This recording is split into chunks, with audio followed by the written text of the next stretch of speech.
Salam, hər vaxtınız xeyirli olsun uşaqlar. Ümid edirəm yaxşısınız. Bizim bugünkü mövzumuz həyat bilgisi 1-ci sinif dərs 10 olacaq.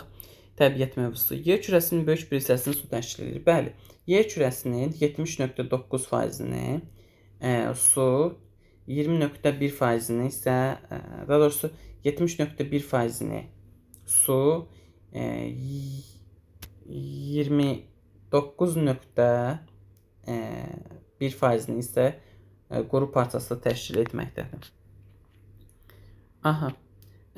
Yer kürəsinin böyük bir hissəsini dedik. Dağ, təpə, göl, çay.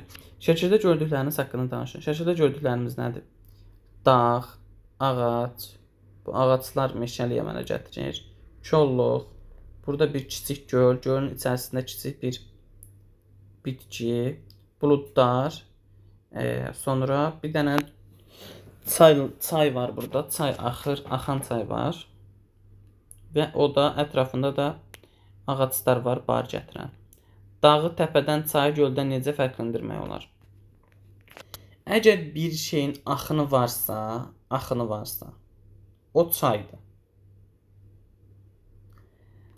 Çünki axar olmayan göl olur. Gölün axarı olmur.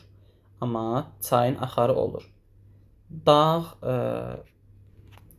və təpədə isə dağ daha böyük olur uşaqlar. Normalda uzunluğu belə deyim də 600 metrdən başlayır minimalı. Bəzi yerlərdə 1000 metrdən başlayır dağın hündürlüyü. Təpənin hündürlüyü az olur. 100 metr, 200 metr, maksimum 500 metrə qədər, 600 metrə qədər olur. Dağın yamacları daha dikdir. Amma təpənin yamacları daha yumşaq vəziyyətdədir və daha yumru, daha dairəvi şəkildə irəliləyir. Dağın zirvəsi və yamacı iti olur, amma təpənin yamacı iti olmur. Görün, məsələn, bu şəkildən bu şəkilə baxın da. Bu dağdır. Dağ görürsünüz dikdir. Ucu da itidir. Sanki bir üçbucaq nəsə əlimizə girə bilər də, yəni onun kimi. Bu da təpədir. Sizə nə fərq oldu? Bu daha dik olan birinci dağdır. Bu isə daha meyilli olur. Yəni daha yumruya, yəni dairəviyə yaxın bir görünüşü mövcuddur. Və dağ çox böyük olur, təpə balaca olur dediyim kimi.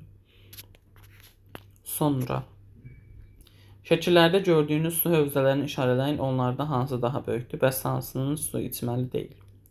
Gəlin baxaq. Uşaqlar, normalda su hövzələri 1-ci, 3-cü və 5-cidir. Birincisi bu dənizdir. Dənizin nəyi olur uşaqlar? Dənizin suyu içməli olur? Xeyr. Dənizin suyu içməli olmur. Deməli, dənizin suyu nə olur uşaqlar? Bir dəqiqə.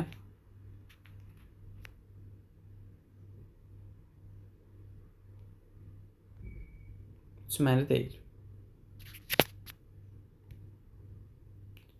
Sonra bu göldür, bir də çaydır uşaqlar. Çayın əslində çayın da su içməli ola bilər. Çünki bu çayın su içməli ola bilər. Çünki belə deyim, şor olmayan suya malik çaylar var. Gölün də dediyim kimi suyu deməli şor olmaya bilər. Yəni təmiz ola bilər, duzsuz ola bilər.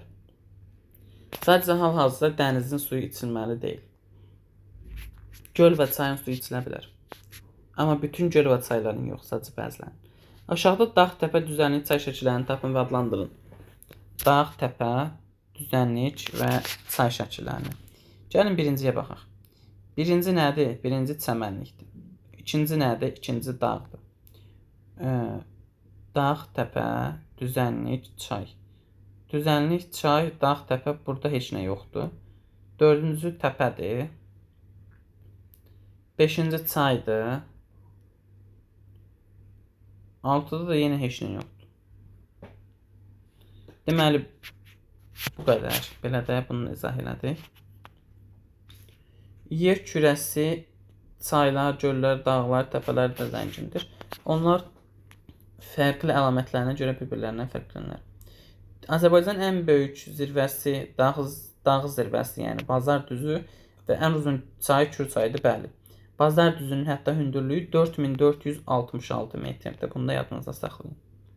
Belə uşaqlar, inşallah bəyənmiş olarsınız. Bu qədər məndən.